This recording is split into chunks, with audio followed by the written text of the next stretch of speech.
Le cœur battant à tout rompre. J'ai franchi le seuil de la Bibliothèque nationale de France. Les larmes aux yeux. Un roman déchiré à la main, le dernier cadeau de mon amant qui venait de me quitter pour un autre. Vous cherchez quoi? Exactement, a murmuré une voix grave. Presque un ronronnement. Depuis l'ombre des rayonnages. Et j'ai levé les yeux pour croiser ceux d'un homme aux lunettes cerclées d'argent, dont le regard perçant semblait déjà deviner tous mes secrets. En un instant, le monde s'est effondré autour de moi. Et ce stranger de 55 ans, avec ses mains fines marquées par les ans, a tendu un doigt vers un volume poussiéreux, celui-ci. Florent. Il vous racontera ce que les cœurs brisés refusent d'entendre.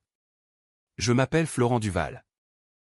Et ce jour-là, à Paris, sous un ciel de plomb qui menaçait d'éclater en orage, j'étais un homme de 32 ans en pleine dérive. La capitale, avec ses boulevards haussmanniens et ses cafés enfumés, m'avait toujours paru un refuge. Un labyrinthe où l'on pouvait se perdre pour mieux se retrouver. Mais cette fois, c'était différent. Julien, mon compagnon de 5 ans, m'avait laissé une lettre, une foutue lettre, sur la table de notre appartement du Marais. Je t'aime encore, mais pas comme avant, avait-il écrit. Avant de s'envoler pour New York avec ce galeriste aux épaules larges et au sourire carnassier. New York. La ville des lumières artificielles. Des gratte-ciel qui percent les nuages. Et des amours éphémères qui laissent des cicatrices plus profondes que les rues pavées de Montmartre. J'avais erré toute la matinée. Le manuscrit de Le Petit Prince qu'il m'avait offert pour notre anniversaire serré contre ma poitrine comme un talisman brisé. Les pages s'étaient froissées sous mes doigts tremblants. Et une tache d'encre, où était-ce une larme, avait taché l'illustration du renard. Je ne savais plus où aller. Mon travail de graphiste freelance me laissait des journées vides, rythmées par des commandes sporadiques pour des marques de luxe qui ignoraient les tourments de l'âme. Et mes amis? Ils étaient tous hétéros. Bien intentionnés mais maladroits. Capables de m'offrir une bière au zinc du Procope mais pas de comprendre la voracité d'un chagrin d'amour gai dans une ville qui feint la tolérance. C'est alors que mes pas m'avaient porté vers la BNF. Ce mastodonte de verre et d'acier au bord de la Seine. Un temple moderne où les âmes en quête de sens venaient s'abriter. J'y étais entré comme on entre en confession. L'air conditionné glacial contrastant avec la moiteur de l'été parisien. Les rayonnages s'étendaient à perte de vue. Un océan de reliures anciennes et de volumes contemporains. Un silence presque religieux seulement brisé par le froissement des pages. Et lui, Clément Moreau, était apparu comme un fantôme bienveillant. Il avait 55 ans. Mais ses yeux verts, ourlés de rides fines comme des parenthèses, trahissaient une vitalité qui défiait les années. Cheveux poivre et sel. Coupés courts. Une chemise bleu pâle impeccablement repassée rentrée dans un pantalon de lin froissé, juste ce qu'il faut pour évoquer l'humilité d'un érudit. Bibliothécaire en chef du département des littératures francophones. M'apprendrai-je plus tard? Il avait cette aura d'un professeur d'université qui a lu Proust jusqu'à l'usure et qui cite Baudelaire pour saluer le matin. Florent, avait-il dit en lisant mon nom sur ma carte d'adhésion que j'avais machinalement tendue. Comme si prononcer mon prénom était déjà une intimité volée. Suivez-moi, avait-il ajouté d'une voix modulée. Un timbre de baryton qui résonnait comme une mélodie de Debussy. Il m'avait guidé à travers les allées. Ses mocassins claquant doucement sur le sol de marbre. Et j'avais suivi. Hypnotisé par la grâce de ses gestes, une main effleurant un dos de livre ici. Un index pointant un détail là. Nous nous étions arrêtés devant une section consacrée aux amours perdus. Ou du moins l'avais-je perçu ainsi. Tenez. Avait-il murmuré en me tendant, si c'est un homme de Primo Levi. Incongru au milieu des romans roses. Pas pour les larmes. Mais pour se souvenir que survivre, c'est déjà aimer. Je m'étais assis sur une banquette de cuir usé. Les jambes flageolantes. Et j'avais ouvert le livre. Les mots de Lévi s'étaient insinués en moi comme un baume amer. Parlant de camp et de silence, mais aussi de cette humanité farouche qui refuse de plier. Clément s'était assis en face, à une distance respectable. Mais ses yeux ne quittaient pas les miens. Julien, avait-il deviné? Et j'avais hoché la tête, stupéfait. Comment savait-il? Était-ce écrit sur mon front? Cette trahison encore fraîche. Comme une marque au fer rouge? Les cœurs brisés ont une odeur particulière. Avait-il expliqué avec un sourire triste? Presque complice. Un mélange de vieux papiers et de regrets. J'en ai catalogué des centaines ici. Il avait ri doucement. Un rire qui cascadait comme une fontaine dans le silence de la salle. Et là, pour la première fois depuis des heures, j'avais ri avec lui. C'était absurde.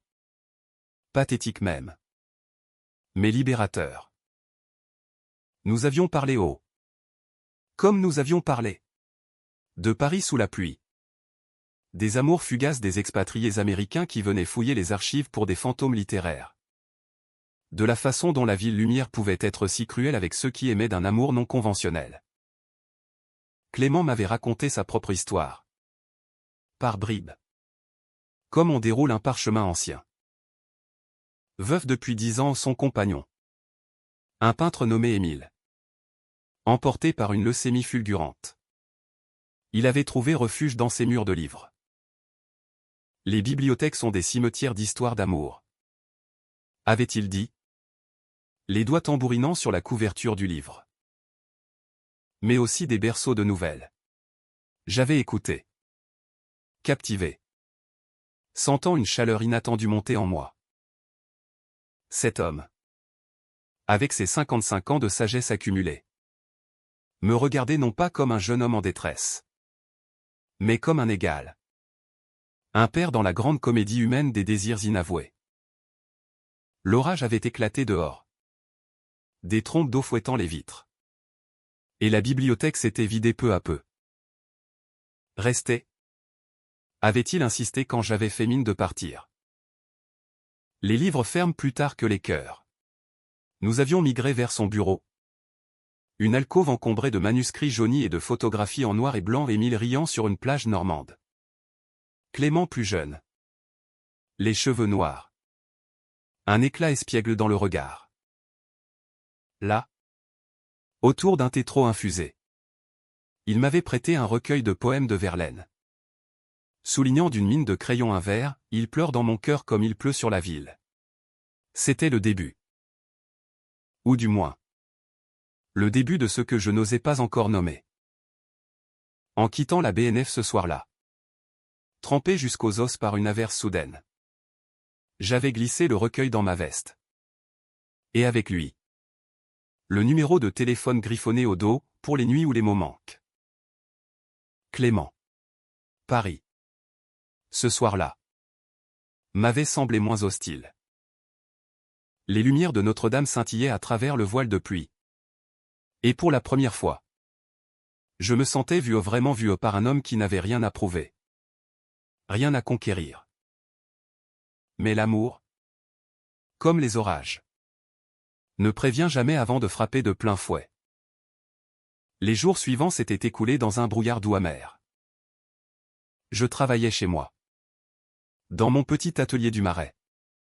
Entouré de croquis inachevés et de toiles vierges que Julien avait laissées derrière lui. Chaque soir, je relisais Verlaine. Et invariablement, mes doigts pianotaient le numéro de Clément. La première fois que j'avais appelé, ma voix avait tremblé comme une feuille d'automne. C'est Florent. Le naufragé des amours perdus. Il avait ri. Ce rire cascadant qui me faisait fondre. Venez demain. J'ai un trésor à vous montrer. Le trésor en question était une édition rare de À la recherche du temps perdu. Celle avec les annotations manuscrites d'un certain Marcel lui-même ou du moins. C'est ce que Clément jurait. Les yeux pétillants de malice. Nous avions passé l'après-midi à décortiquer les pages. nos épaules se frôlant par accident. Puis par dessein. Il sentait le vieux papier et l'eau de Cologne subtile. Un mélange qui m'enivrait plus que le vin rouge des bistrots parisiens. L'amour, chez Proust, n'est pas une ligne droite, m'avait-il expliqué. Sa main effleurant la mienne pour tourner une page. C'est un madeleine trempé dans le thé, un souvenir qui ressurgit sans prévenir. Je m'étais surpris à rougir. Comme un adolescent. À 32 ans. Avec un passé de relations tumultueuses, des flirts éphémères dans les clubs du Sentier. Des nuits solitaires après des ruptures brutales. Je n'avais jamais connu cette tendresse lente. Cette danse des mots avant les corps. Clément, lui, parlait d'Émile avec une révérence qui me touchait au plus profond. Il dessinait des nus masculins. Vous savez. Des corps forts, arqués dans l'extase. Mais toujours avec une vulnérabilité au creux de l'estomac. Ses yeux s'embuaient alors. Et je posais une main sur son bras. Un geste timide qui en disait long. Bientôt. Nos rencontres devinrent rituelles. Le mardi. Pour les manuscrits médiévaux, le jeudi. Pour les poètes maudits. Et les dimanches. Quand la bibliothèque fermait ses portes. Nous marchions le long de la Seine. Sous les platanes centenaires. À discuter de tout et de rien, de la montée en flèche des loyers dans le Marais. De la façon dont les Américains visitaient Paris comme un Disneyland romantique. Ignorant les fissures sous la surface. Clément avait ce don, il rendait le quotidien poétique. Transformait une simple promenade en odyssée. Un soir, après une séance particulièrement intense sur Rimbaud, l'amour est un crime. Florent. Mais quel délice! Il m'avait invité chez lui. Un appartement haussmannien dans le 5e arrondissement. Au plafond haut et aux bibliothèques qui montaient jusqu'au lustre. Les murs étaient tapissés de photos, Émile et lui à Venise. Enlacés sur un gondole, des polaroids flous de nuit folle dans les années 80. Avant que le sida ne fauche tant d'amis. C'était une autre époque. Avait-il soupiré en servant du cognac? On aimait avec rage. Parce qu'on savait que le temps était compté. Nous nous étions assis sur le canapé. Les verres tintant doucement. La conversation avait dérivé vers Julien. Puis vers mes peurs, la crainte d'aimer à nouveau. De me briser une deuxième fois. Clément avait écouté. Patient. Puis avait pris ma main. L'amour n'est pas une bibliothèque. Florent. On n'y emprunte pas pour une durée limitée. On y entre. Et on y reste. Même quand les lumières s'éteignent. Ses lèvres avaient effleuré les miennes. Un baiser chaste. Presque paternel. Mais chargé d'une électricité qui m'avait fait frissonner. Ce fut notre premier baiser. Doux. Hésitant. Comme deux âmes qui se reconnaissent après une longue errance. Paris. Dehors. Bruissait de la vie nocturne aux klaxons lointains. Rires étouffés. Mais dans cet appartement. Le temps s'était suspendu. Nous n'avions pas fait l'amour cette nuit-là, non. C'était trop tôt. Trop sacré. Au lieu de cela. Nous avions dormi enlacés. Son cœur battant contre mon dos. Un rythme régulier qui chassait les fantômes de Julien. Les semaines suivantes furent un tourbillon de découvertes. Un été indien qui enveloppait Paris d'une lumière dorée. Presque américaine dans son intensité, aux ses couchers de soleil orangé sur les toits de zinc qui rappelaient les films de Woody Allen. Où l'amour est toujours un peu névrotique. Un peu salvateur. Clément et moi. Nous nous étions glissés dans une routine enchantée. Faite de matins paresseux dans son lit au drap froissé et de soirées à refaire le monde autour d'un plateau de fromage et d'un vin de Bourgogne. Il avait 55 ans. J'en avais 32, 23 ans d'écart qui, loin d'être un fossé, devenait un pont entre deux générations blessées par le même monde impitoyable. Clément m'initiait à ses rituels, les marchés aux puces de Saint-Ouen. Où il chassait des éditions dépareillées de Balzac, les lectures publiques au Shakespeare & Company. Cette librairie mythique qui sentait le bois ciré et les rêves d'expatriés. Les Américains nous envahissent avec leurs histoires de self-made men. Plaisantait-il en feuilletant un roman de Kerouac. Mais ici, à Paris, l'amour est un art. Pas une conquête. J'adorais quand il parlait ainsi. Avec cette pointe d'ironie française. Ce cynisme tendre qui masquait une romantisme à fleur de peau. Il me racontait ses années folles. Les cabarets du Pigalle où Émile et lui dansaient jusqu'à l'aube. Les manifestations pour les droits gays dans les années 90. Quand embrasser un homme en public pouvait encore vous valoir un coup de matraque. Moi. Je lui apportais ma fougue. Mon énergie de millénial ou des playlists Spotify avec du indie folk américain. Des balades à vélo le long des berges du canal Saint-Martin. Où nous nous embrassions sans pudeur. Indifférents au regard curieux. Tu me rajeunis. Florent. Murmurait-il après l'amour. Sa tête nichée au creux de mon épaule. Nos étreintes étaient lentes. Exploratrices, ses mains. Veinées par les ans. Traçaient des cartes invisibles sur ma peau. Tandis que je redécouvrais en lui la vigueur d'un corps qui avait survécu aux tempêtes. C'était romantique. Oui. Mais aussi profondément humain, deux hommes qui se reconstruisaient mutuellement. Brique par brique. Au milieu des ruines de leur passé. Pourtant. Sous cette idylle. Des ombres planaient. Julien. D'abord, il m'avait écrit un email. Laconique. Depuis New York. Je pense à toi. La grosse pomme est vide sans nos disputes. J'avais supprimé le message sans répondre. Mais le poison s'était insinué. Clément le savait, il lisait en moi comme dans un livre ouvert. Les ex sont comme les livres relus, ils rappellent les bons moments. Mais on sait qu'il est temps de les ranger. Disait-il pour me rassurer. Mais je voyais dans ses yeux une peur miroir, la crainte que mon cœur, encore jeune, ne s'égare vers des horizons plus verts. Puis il y avait l'âge. 23 ans. À Paris. Ville des amours interdites. Cela n'était pas rare, penser aux liaisons de Cocteau avec des garçons de moitié moins âgés. Mais cela pesait. Clément s'inquiétait pour moi, et si tu regrettes? Un jour? Les amis? La famille.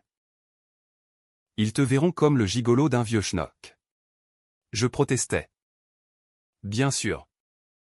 Couvrant son visage de baisers. Mais la graine du doute était plantée. Et il y avait son travail, la BNF. Avec ses intrigues de couloir.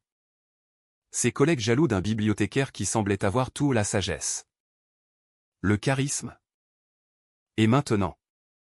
Un amant rayonnant. Un après-midi d'octobre. Alors que les feuilles des marronniers jaunissaient le long de la Seine. Le premier vrai conflit éclata. Nous étions dans son bureau. Entouré de piles de documents pour une exposition sur les lettres d'amour au XIXe siècle. J'avais apporté des croquis pour un projet graphique inspiré de nos discussions ou des silhouettes entrelacées. Des mots poétiques flottant comme des bulles. C'est magnifique.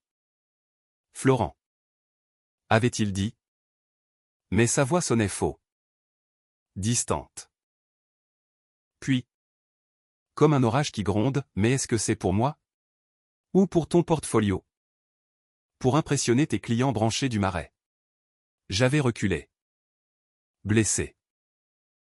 Qu'est-ce que tu insinues? Que je t'utilise? Les mots avaient fusé. Durs. Acérés comme des lames de rasoir. Il avait avoué. Dans un souffle, il avait surpris une conversation téléphonique avec un ami. Où je parlais de notre histoire comme d'une muse parfaite. Muse. Le mot avait sonné comme une insulte. Je ne suis pas un chapitre de roman. Florent. J'ai 55 ans. Des rides. Un passé qui pue la mort. Et toi? Tu arrives avec ta jeunesse. Tes rêves. Et tu me transformes en anecdote. Ses yeux. D'habitude si calmes. Brillaient de larmes retenues. J'avais voulu le prendre dans mes bras. Mais il s'était dérobé, claquant la porte du bureau derrière lui. La bibliothèque. Ce sanctuaire s'était mué en crypte. J'avais erré parmi les rayonnages, le cœur serré, jusqu'à trouver refuge dans la salle des manuscrits rares.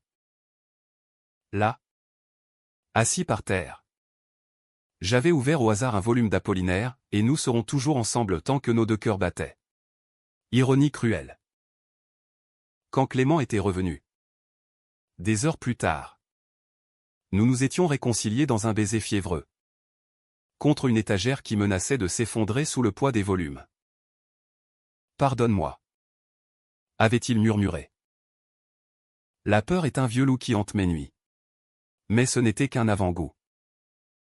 Le vrai orage couvait, nourri par des secrets que ni l'un ni l'autre n'osions affronter.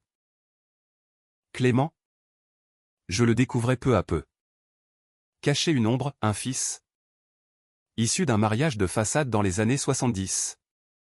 Avant qu'il n'assume pleinement son homosexualité. Antoine. 28 ans. Vivait à Lyon. Ingénieur en informatique. Et leur relation était un fil tendu. Rompu par des années de silence. Il me déteste, avait avoué Clément un soir. Après trop de vin. Il voit en moi le père qui a abandonné sa mère pour des hommes. J'avais écouté. Le cœur serré. Imaginant la douleur d'un enfant grandissant dans l'ombre d'un coming out tardif. Je l'avais encouragé à appeler Antoine. À recoller les morceaux. L'amour familial. C'est comme l'amour romantique, il mérite une seconde chance. Il avait ri. Amer, facile à dire. Pour toi qui as une famille arc-en-ciel. Des parents qui paradent à la Pride. C'était vrai, mes parents. Artiste bohème de Montparnasse. Avaient toujours célébré mon orientation comme une palette de couleurs supplémentaires. Mais Clément portait les stigmates d'une génération piégée entre répression et libération. Noël approchait. Et avec lui, une invitation inattendue, Antoine voulait le voir. Pour la première fois en 5 ans. Viens avec moi à Lyon. M'avait demandé Clément. Les mains tremblantes. Sois mon bouclier. J'avais accepté. Bien sûr. Emballant nos valises avec une excitation mêlée d'appréhension. Le TGV filait à travers la campagne bourguignonne. Les vignobles nus sous un ciel hivernal. Et nous nous tenions la main en silence. Comme deux conspirateurs. Lyon nous accueillait avec son froid piquant. Ses traboules sombres et ses bouchons lyonnais fumants. L'appartement d'Antoine. Un loft moderne dans la confluence. Contrastait avec le charme haussmannien de Clément, lignes épurées. Gadget high-tech. Une froideur aseptisée. Quand la porte s'ouvrit, Antoine apparut au grand. Athlétique. Avec les yeux verts de son père mais un regard dur. Accusateur. Papa. Dit-il simplement. Avant de me toiser. Et c'est Florent. Répondis-je. Tendant la main. Il l'ignora. Nous invitant d'un geste sec à entrer. Le dîner fut un supplice, saumon fumé. Quenelle. Mais les mots restaient coincés dans les gorges. Antoine parla de son travail. De sa fiancée, une avocate nommée Sophie. De tout sauf de nous. Puis, comme un coup de tonnerre, tu sais. Papa. J'ai lu les lettres d'Émile dans tes affaires. Après sa mort. Il t'aimait. Vraiment. Mais moi? Tu m'as laissé seul avec maman. Qui pleurait toutes les nuits. Clément blêmit. Sa fourchette tombant dans l'assiette. Antoine. Mais le fils continua. La voix brisée, et maintenant? Ce gamin? 20 ans de moins? C'est ça. Ton moyen de te racheter? Une midlife crisis version queer? Les mots me frappèrent comme une gifle. Gamin. J'aurais voulu riposter. Mais Clément posa une main sur mon genou. Muet. Dévasté. La nuit fut un cauchemar. Allongés dans la chambre d'amis. Nous écoutions Antoine et Sophie murmurer à travers les murs minces. Pars. Chuchotai je à Clément. On rentre à Paris. Mais il secoua la tête, non. C'est mon fils. Je dois affronter ça. Le lendemain. Une dispute explosive éclata au petit déjeuner. Antoine hurla ses rancunes accumulées, l'absence aux anniversaires. Les Noëls solitaires. Et Clément? Pour la première fois. Craqua, j'étais terrifié. Antoine. Terrifié d'aimer des hommes dans un monde qui nous lynche. J'ai fait ce que j'ai pu. Avec un cœur en miettes. Je restais en retrait. Spectateur impuissant d'un drame familial qui me renvoyait à mes propres failles. Quand Antoine. Enfin. Tendit une main hésitante peut-être. On pourrait recommencer. Les larmes coulèrent. Un torrent libérateur.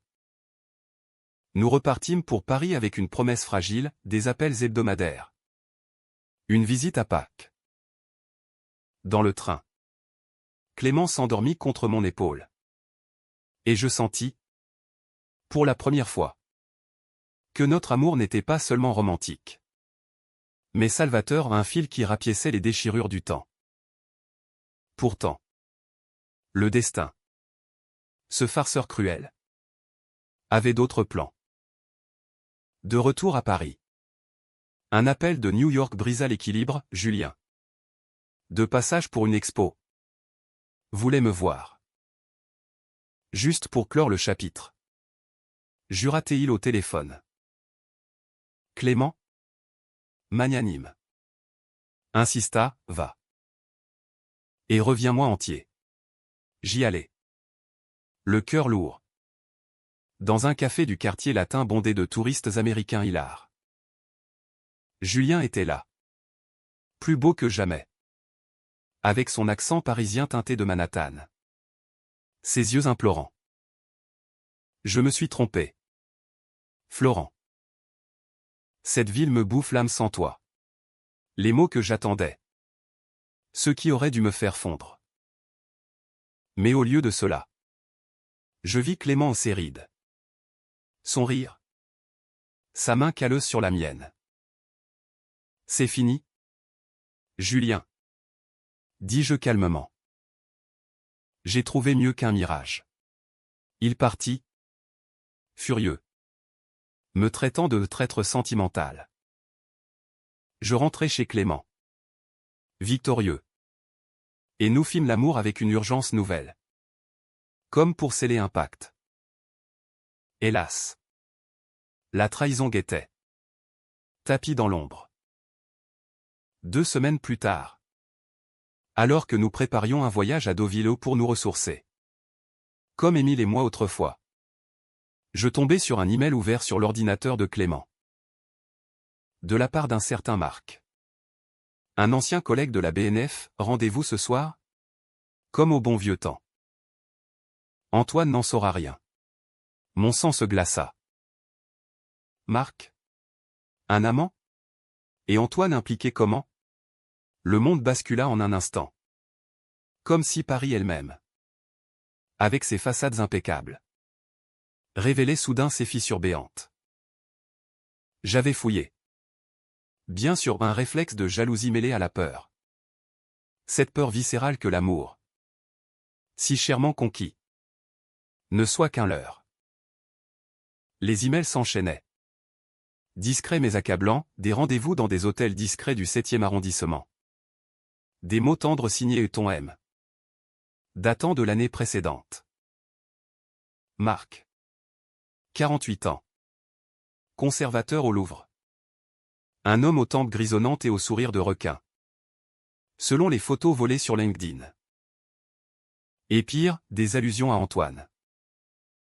Ton fils est au courant pour nous? Il déteste déjà assez ton lifestyle au point. Clément rentra ce soir-là. Les bras chargés de baguettes croustillantes et d'un bouquet de roses trémières du marché d'Aligre. Son sourire s'effaça quand il me vit. Pâle comme un spectre. L'écran allumé devant moi. Florent. Ce n'est pas ce que tu crois. Mais les mots sonnaient creux. Éculé. Comme dans ces drames hollywoodiens où les amants trahis se noient dans le bourbon. Je hurlai au oui. Hurlai. Dans cet appartement qui avait été notre havre. Combien de fois? Clément? Pendant que je pleurais Julien. Tu te consolais avec lui? Et Antoine? Il s'est pourté. Aventure? Il s'effondra sur une chaise. Le visage entre les mains. Les aveux coulèrent alors. Un flot amer, Marc était un vestige de son veuvage. Une béquille après la mort d'Émile. Quand la solitude l'avait rongé comme un acide. 5 fois. Pas plus. Et c'était fini avant toi. Mais les dates mentaient, un rendez-vous. 3 mois plus tôt. Alors que nous étions déjà amants. J'étais faible. Florent.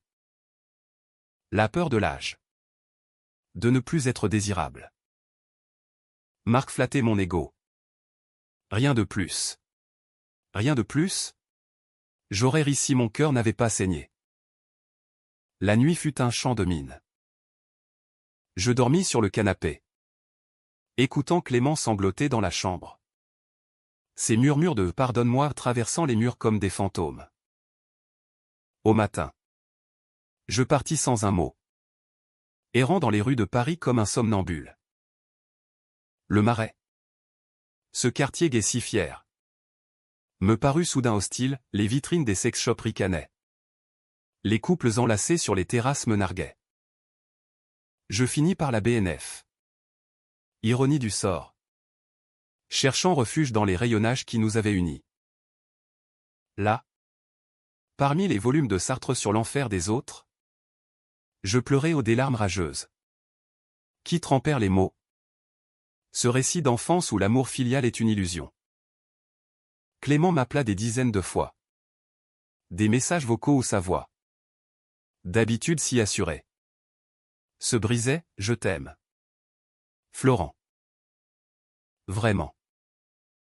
Laisse-moi réparer ça. Je l'ignorais. Noyé dans la boue de la trahison. Julien. Sentant le vent tourner. M'envoya un texto, besoin d'un épaule. Je suis en ville. T'entends? Si t'entends un retour à les méconnus. Aux disputes familières. Mais non. J'appelais Antoine. À l'improviste? Ce fils que je n'avais vu qu'une fois. Ton père est un menteur. Lâchez-je. La voix rauque. Il rit. Amer, dis-moi en quoi c'est nouveau? Viens à Lyon. On en parle. Le voyage fut une fuite. Lyon. Avec ses lumières tamisées et son Rhône tumultueux. M'accueillit comme une sœur aînée sévère. Antoine m'ouvrit sa porte. Sophie à ses côtés. Une bouteille de Côte du Rhône à la main. Assieds-toi. Florent. Et raconte. Je déballais tout, les emails. Les mensonges. La façon dont Clément avait réécrit notre histoire pour masquer ses failles. Antoine écouta. Impassible. Puis, il m'a appelé hier. Hystérique. Il dit que tu es sa Madeleine. Son salut. Sa Madeleine. L'image me poignarda au Proust. Encore? Ce fantôme littéraire qui hantait notre amour. Sophie. Pragmatique. Intervint, l'amour n'est pas un livre. Florent. C'est un draft perpétuel. Plein de ratures. Nous parlâmes tard dans la nuit. Autour d'un feu de cheminée improvisé, Antoine avouant ses propres luttes. Son coming out forcé après avoir surpris son père avec Émile. Sa haine viscérale pour cet homme qu'il avait abandonné 2 fois. Mais il t'aime. Ce con. Je l'entends dans sa voix quand il parle de toi. Comme il parlait d'Émile. Ces mots me désarmèrent. Était-ce possible? Aimer si fort qu'on blesse. Par peur de perdre? Je rentrai à Paris le lendemain. Le cœur en lambeaux mais résolu. Clément m'attendait sur le perron. Vieilli de 10 ans en 2 jours, cerne profond. Chemise froissée. Je pars. Dit-il d'une voix morte. Pour te laisser guérir. J'ai démissionné de la BNF. Un poste à la British Library. À Londres. Anonymat. Distance. Londres. La ville grise. Pluvieuse. Si anglaise dans sa réserve, l'antithèse de notre passion latine. Non. Répliquai-je. Le retenant par le bras. On affronte ça ensemble. Tes erreurs. Mes doutes. Comme un roman inachevé. Nous pleurâmes. Nous embrassâmes. Nous promîmes. Mais le doute persistait. Une écharde sous la peau. Les semaines suivantes furent une danse fragile, thérapie de couple chez un psy du 11e. Spécialisé dans les relations queer, des nuits où l'amour physique pansait les plaies. Ses caresses plus tendres. Plus vulnérables, des promenades silencieuses sous la tour Eiffel. Où les touristes japonais prenaient des selfies indifférents à notre drame. Clément coupa les ponts avec Marc, un appel glacial. Enregistré pour moi. Preuve de sa bonne foi. Et Antoine?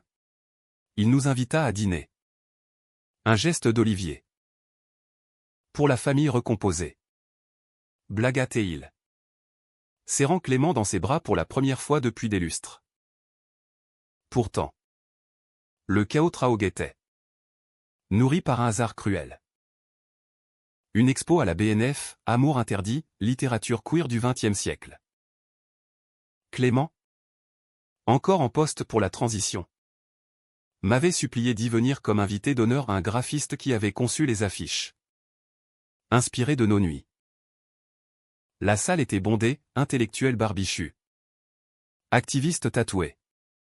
Un soupçon d'Américain en quête d'authenticité française. Je montais sur l'estrade. Le cœur battant. Et parler de résilience. De ces amours qui défient les âges et les normes. Comme dans Maurice de Forster. Dis-je. L'amour gai est un secret partagé. Un feu sous la cendre. Applaudissements. Flash. Puis. Au cocktail. Marc surgit au costume impeccable. Champagne à la main. Félicitations. Florent. Clément a bien choisi sa muse. Le ton. Suave. Venimeux. Je me raidis. Mais avant que je puisse répondre. Antoine apparut.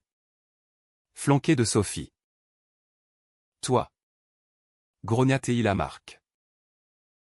C'est toi qui as tout gâché. La révélation tomba comme une guillotine, Marc n'était pas qu'un amant, il était le confident d'Antoine. Celui à qui le fils s'était confié des années plus tôt. Alimentant la rancune. Je l'ai utilisé pour te faire payer. Papa.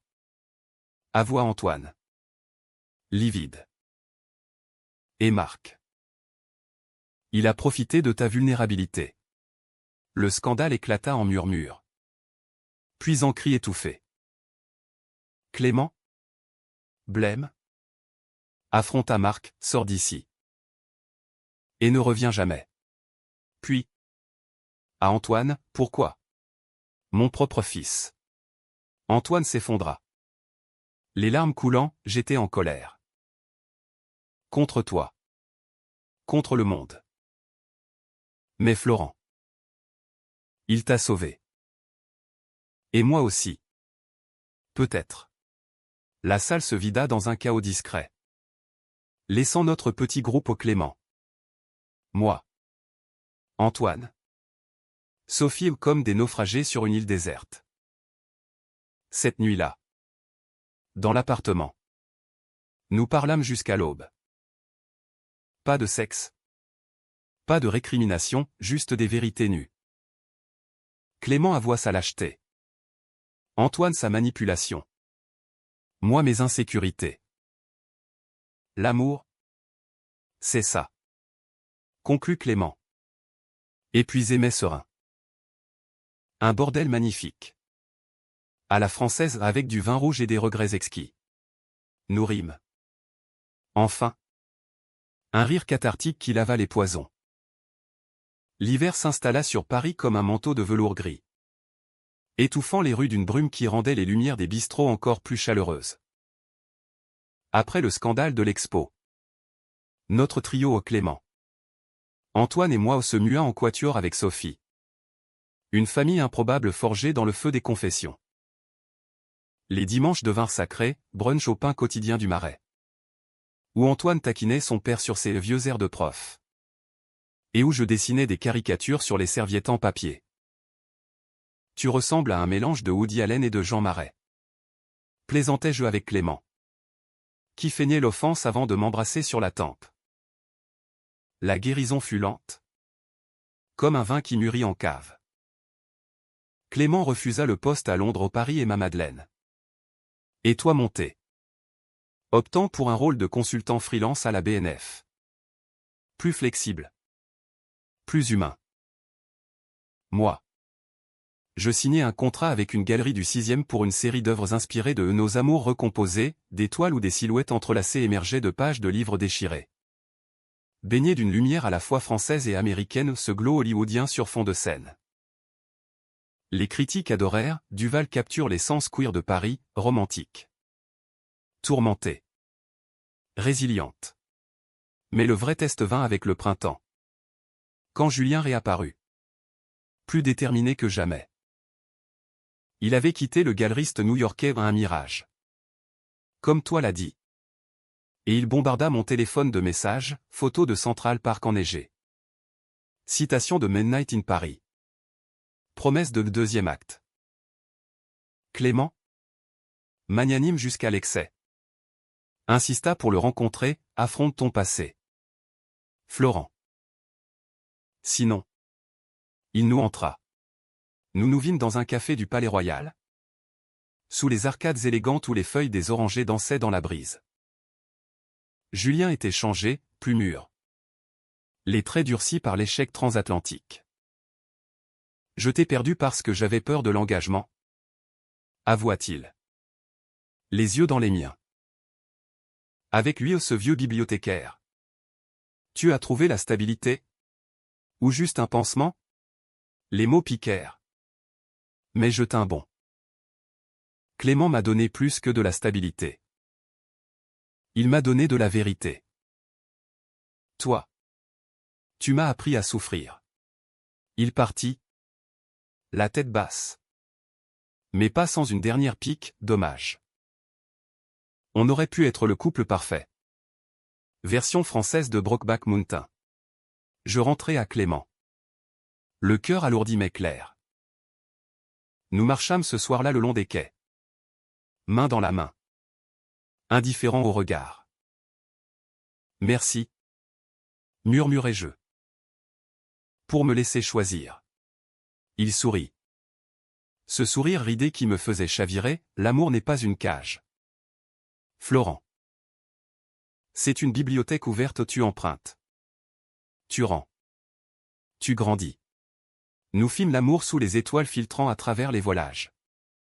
Un corps à accent grave, corps lent. Presque spirituel. Où chaque caresse effaçait un doute. Antoine. De son côté. Évoluait. Son mariage avec Sophie fut un catalyseur, lors d'une visite à Paris. Il nous confia son propre secret et une bisexualité refoulée. Des flirts masculins à l'université qu'il avait enterrés pour faire comme tout le monde. Papa. Tu m'as montré que c'était possible d'aimer sans masque. dit-il à Clément. Lors d'un dîner aux chandelles au train bleu. Les larmes coulèrent. Un baptême familial. Sophie, pilier inébranlable, leva son verre, à nous, les imparfaits. Comme dans ces romans russes que personne ne lit. L'été revint. Torride. Avec ses festivals et ses nuits blanches. Nous partîmes en Normandie. À Deauville enfin, la plage où Clément et Émile avaient scellé leur amour. Antoine et Sophie nous rejoignirent. Transformant les vacances en un chaos joyeux, partie de pétanque sur le sable. Pique-nique au coucher du soleil. Où je dessinais des portraits de famille sous les cris des mouettes. Clément, torse nu pour la première fois devant son fils, révéla un corps marqué par les mais fières cicatrices d'appendicectomie. Tatouage fané d'un cœur sur l'épaule. Pour Émile, expliqua-t-il. Antoine, ému, montra le sien, un petit livre ouvert sur le poignet. Pour toi, papa. Et pour Florent. C'est là. Sur cette plage balayée par le vent. Que le chaos trao inattendu frappa non par une trahison, mais par une révélation plus profonde. Une tempête éclata, forçant notre retour précipité à l'hôtel. Assis autour d'un feu de cheminée. Whisky à la main. Clément nous raconta tout, pas seulement Marc. Mais les années sombres après Émile. Les nuits d'errance dans les saunas anonymes du Marais. La dépression qui l'avait presque englouti. J'étais un fantôme. Entends ma propre vie. Antoine pleura. Moi aussi. Et Sophie serra nos mains. Et maintenant, demanda-t-elle. Clément me regarda. Les yeux brillants, maintenant. Je vis. Grâce à vous. Mais la vie? Cette dramaturge impitoyable. Réservait un dernier twist. À l'automne. Un diagnostic tomba comme un coup près, un nodule pulmonaire chez Clément. Détecté lors d'un check-up de routine. Bénin. Probablement. Minimisa le médecin. Mais les analyses s'éternisèrent. Les jours devinrent une attente suspendue au rendez-vous à l'hôpital Necker. Nuit blanche où je veillais sur son sommeil agité. Si c'est le cancer? Murmura-t-il un soir. Promets-moi de ne pas me regretter comme un chapitre raté. Je sanglotai contre sa poitrine, idiot. Tu es le roman entier. Antoine vola depuis Lyon. Annulant des réunions, Sophie organisa des repas. Des distractions. Paris. Complice. Nous enveloppa de sa magie, une promenade sous les platanes du Luxembourg. Où les feuilles mortes crissaient comme des pages tournées, un concert de jazz au Duc des Lombards. Où la saxophone pleura pour nous. Et Julien? Il envoya une carte postale de New York, force à vous deux. L'amour vrai gagne toujours. Un geste d'adieu. Enfin. Les résultats arrivèrent par un matin pluvieux de novembre. Négatif. Bénin. Un soupir collectif. Un éclat de rire hystérique dans le cabinet du docteur. Nous fêtâmes au café de Flore? Avec des croissants et du champagne tiède. À la vie? Trinqua Clément. Sa main dans la mienne. Et au livre qui nous sauve. L'année s'acheva sur une note de renaissance.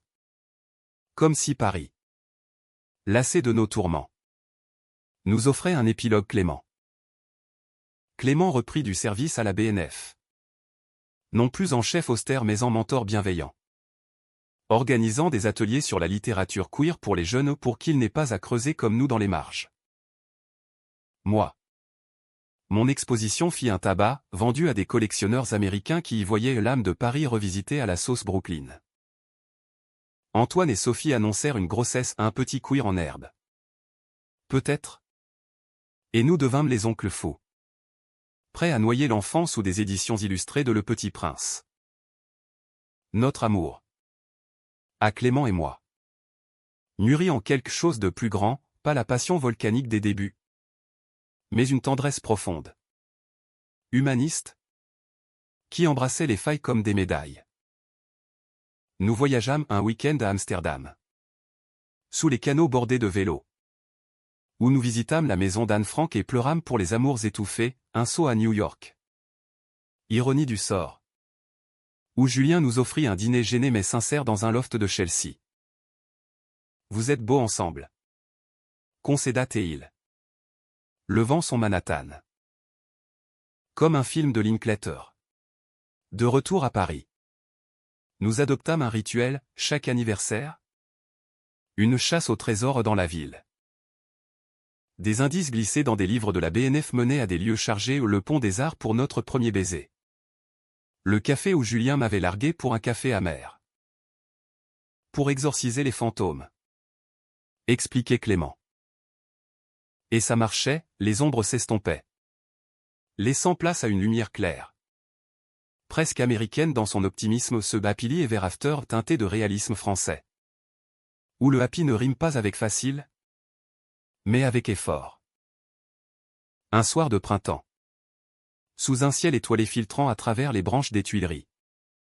Clément mit un genou à terre. Oui. Cliché. Mais si lui.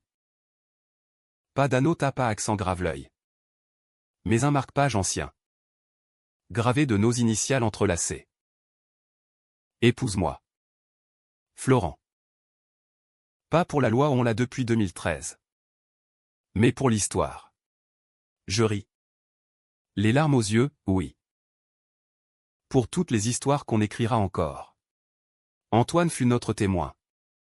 Sophie la photographe. Et la cérémonie. Intime dans une mairie du 4e. Fut un hymne à l'amour recomposé, vœux murmurés.